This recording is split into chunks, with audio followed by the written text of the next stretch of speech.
So for me, the hardest moments of the last 18 months have been the unknowns of what my next steps are going to be.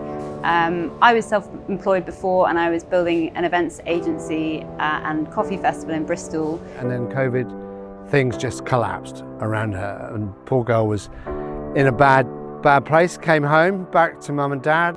Her life was pretty rough. It really affected me, and I think we were both kind of spiralling downwards and not really knowing what to do.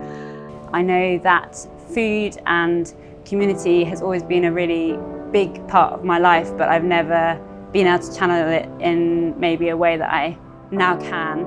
And moving home gave me that chance to really think, actually, maybe give something mad a go.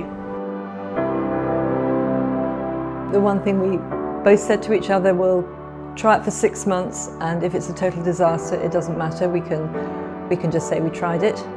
We put a board outside the cottage, and we had no idea what would happen. And the next day, we got lots of phone calls, and we started baking. And I hadn't baked in a long time, so Mum had to bring me up to speed pretty quick. It was an amazing few months. We just lived in the kitchen. And then it became a sort of 6 a.m. to almost 6 p.m. operation. I was talking to her father about what was happening at home. Will, he came over for a cup of tea, and he showed us this barn, and we didn't look back. And I've always had this interest in a farm shop. I feel we've got a great product. British farming produces so many good things. It would be a great thing to try and connect what we produce on this farm with more of the local community. Literally seeing people queuing to get in was something we never imagined we'd ever have to deal with. What a lovely aroma there is wafting around the farmyard on a winter's morning when you smell the freshly baked bread coming through the windows and out through the door. You know, it's lovely. We've been through such a horrible time. It is one thing that people really look forward to, and again, it's going back to simplicity. A decent cup of coffee, a really delicious cinnamon bun or a brownie can actually really cheer you up. And I think, for me, that gives me the greatest pleasure. The customers coming in and getting to know them, getting to know our regulars, they keep us going, and they have been absolutely incredible supporting us from day one, whether they were ordering from the cottage or whether they came on the first Saturday. They've stuck by us, and we're so grateful.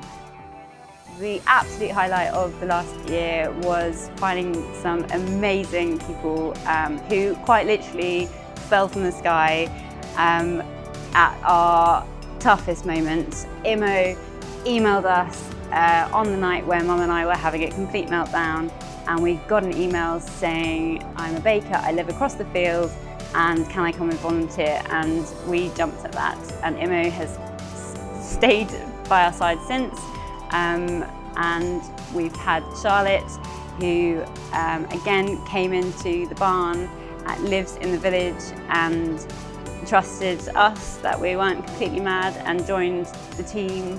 Hebe, I actually went to the same school with, and they're 3 incredible girls that bring so much joy and fun every single day.